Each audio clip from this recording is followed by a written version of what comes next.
എവിടെടാ? അണ്ണാ അവളുടെ ഫ്രണ്ട്സിന്റെ വീട്ടിലൊക്കെ നോക്കി, അവിടെ വന്നിട്ടില്ല. ഇവിടെ ഗേൾസ് ഹോസ്റ്റലിൽ എത്തിയിട്ടില്ല.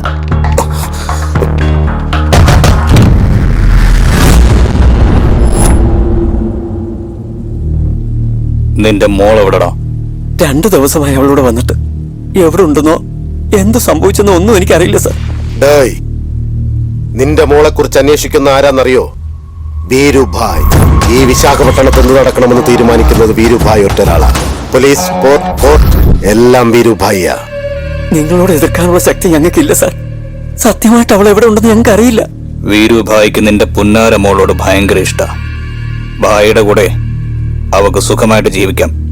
ഇല്ലെങ്കിൽ കൊല്ലും ഞാൻ.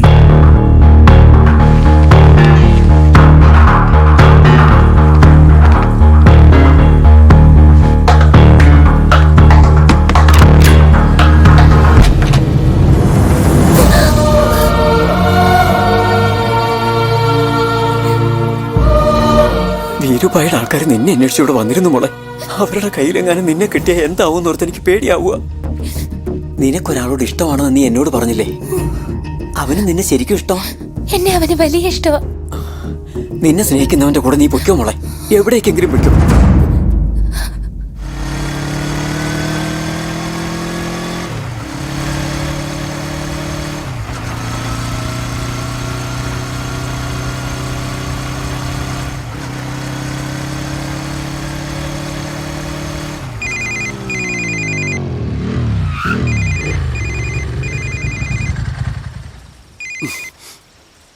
മൂന്ന് ദിവസമായിട്ട് നീ ഇതെവിടെയാ?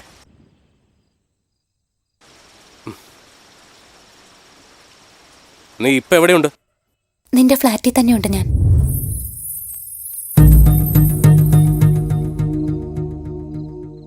അവന്മാർ ഇത്രയും നാൾ നിന്റെ പുറകെ നടന്നിട്ടും നീ എന്താ എന്നോട് അതിനെ കുറിച്ചൊന്നും പറയാതിരുന്നത്? അതിനർത്ഥം നിനക്ക് എന്നോടുള്ള സ്നേഹം കൊണ്ടല്ല, അവനോടുള്ള പേടി കൊണ്ടാണ് തീരുമാനം എടുത്തെന്നല്ലേ? ശരിയല്ലേ? എന്റെ കൂടെ വാ.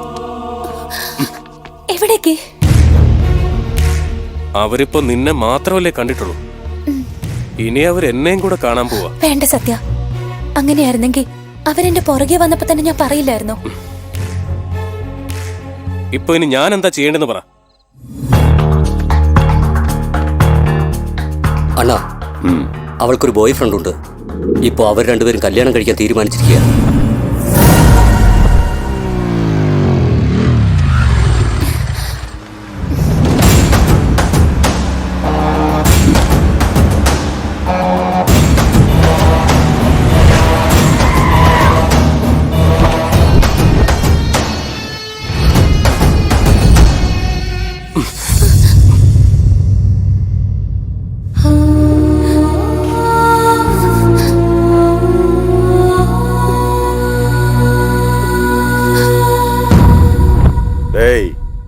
അവളെ ഇങ്ങ് പിടിച്ചോണ്ട് വാടാ. റോങ് ടൈമിലാ മോനെ നീ എന്നെ കാണാൻ വന്നത്.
എന്നാടാ ചെയ്യ്.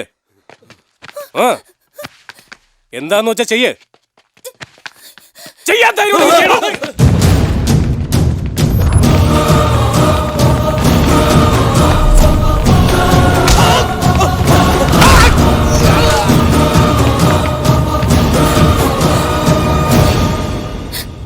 നിന്നീന്ന് ഞാൻ പ്രതീക്ഷിക്കുന്ന ഇതൊന്നും അല്ല സത്യം. നമുക്ക് ഈ വഴക്കൊന്നും വേണ്ട. എനിക്ക് നിന്നെ മതി, നിന്നെ മാത്രം മതി. എന്റെ അടുത്ത് നീ ഉണ്ടല്ലോ, അത് മതി എനിക്കെന്നും.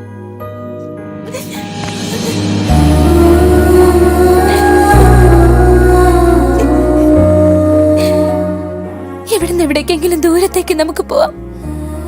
പ്ലീസ് പ്ലീസ് പ്ലീസ് സത്യം.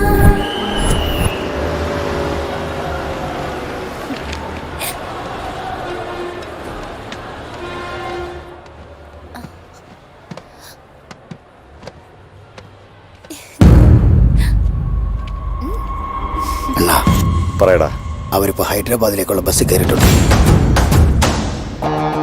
അപ്പൊ നീ തന്നെയായിരുന്നു നിന്റെ മകളെ ഒളിപ്പിച്ചു വെച്ചിരുന്നത് അല്ലേ? ഞാൻ എന്റെ മോളെ രക്ഷിക്കാൻ വേണ്ടുന്ന എന്തും ചെയ്യൂടാ.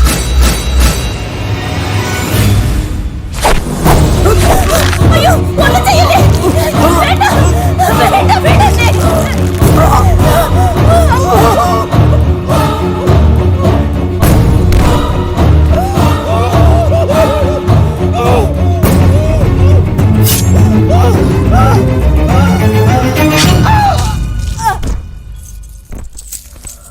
ഇൻസ്പെക്ടർ ഭായ്, അവിഹിത ബന്ധം കൊണ്ട് ഭാര്യയെ കൊന്ന് ആത്മഹത്യ ചെയ്ത ഭർത്താവ് നാളത്തെ പത്രത്തിൽ വന്നിരിക്കണം. അജയ് അണ്ണാ, അവൾ എന്നെ മോഹിപ്പിച്ച് കളഞ്ഞു. നമുക്ക് ആ സത്യം കൊന്നു കളഞ്ഞേക്കാം. അവര് ഹൈദരാബാദിലെത്താൻ പാടില്ല. അത് ഞാൻ ഏറ്റെണ്ണ. എല്ലാ തെളിവുകളും നശിപ്പിച്ചേക്കണം. മറക്കണ്ട.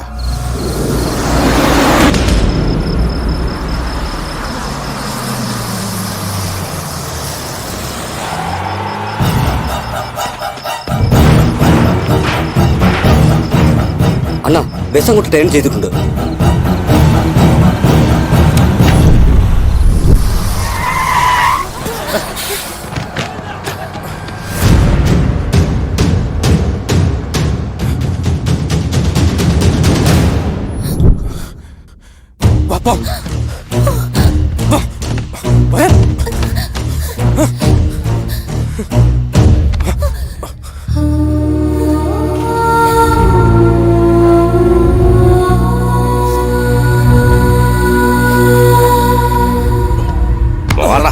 എന്താ ഇവിടെ പ്രശ്നം? പന്നികളെ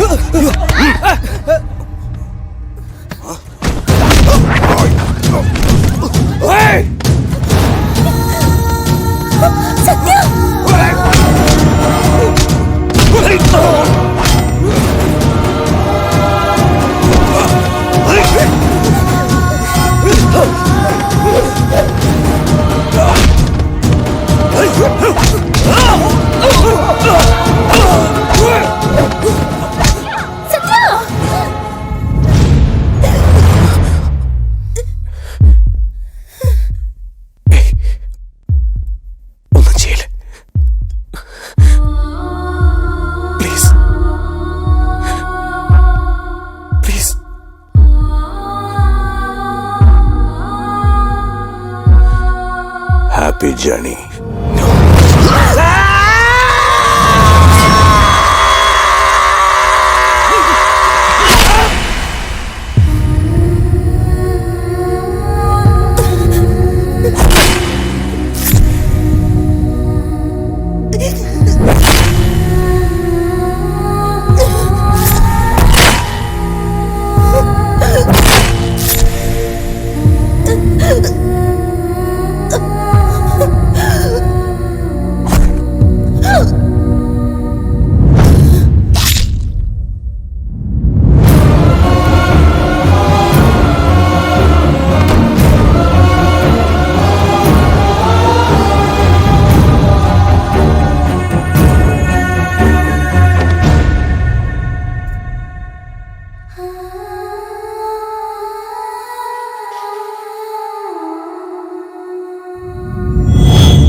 ദേവാ, ബസ് അങ്ങ് കത്തിക്കട്ടെ.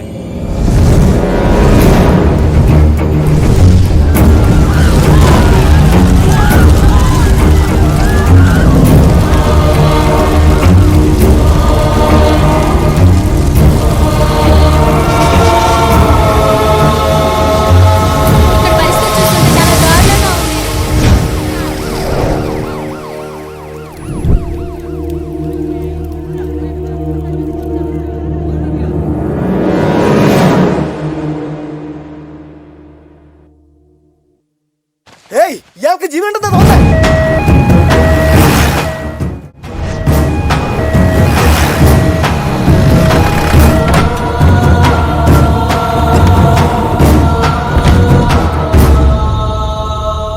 Oh my God.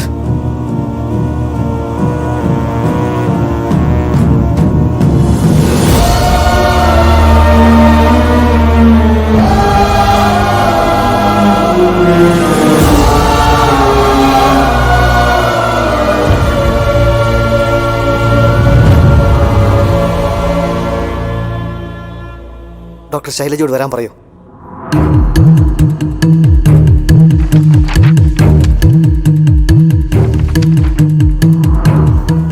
പേഷ്യന്റിനെ കണ്ടിരുന്നോ? കണ്ടിരുന്നു. 70% ബേൺ ഇഞ്ചുറീസ്. മുഖത്തിന്റെ പകുതിയും കരിഞ്ഞു പോയിട്ടുണ്ട്. Already facial tissues are being exposed to air. ഏത് നിമിഷവും ബ്രെയിൻ ഇൻഫെക്ഷൻ ആയേക്കാം. വോക്കൽ കോഡ്സിന് വരെ പ്രോബ്ലം സംഭവിച്ചിരിക്കാൻ ഇടയുണ്ട്. ബോഡിയിൽ മൊത്തം 24 ആഴത്തിലുള്ള മുറിവുകളുണ്ടായിരുന്നു. അതിനിത് ആക്സിഡന്റ് അല്ലേ? അതാ ഞങ്ങൾക്ക് മനസ്സിലാവാത്തെ. ഈ ഒരു അവസ്ഥയില് അയാളുടെ ജീവൻ നിലനിർത്താൻ സാധിക്കുമെന്ന്. എന്തുകൊണ്ട് അത് സാധിച്ചുകൂടാ? He wants to leave. I don't think it's possible. മനസ്സ് വെച്ചാൽ നടക്കാൻ പാടില്ലാത്തതായിട്ടൊന്നുമില്ല. നമ്മളൊന്ന് വിചാരിച്ചാൽ ഒരു പക്ഷേ പറ്റിയേക്കും. ബട്ട് പേഷ്യന്റ് കോമയിലല്ലേ ഡോക്ടർ? അവനെ അന്വേഷിച്ച് ആരും ഇതുവരെ ഇവിടെ വന്നിട്ട് കൂടിയില്ല. എന്തെങ്കിലും അവന് സംഭവിച്ചാൽ who will take the responsibility? He's my responsibility.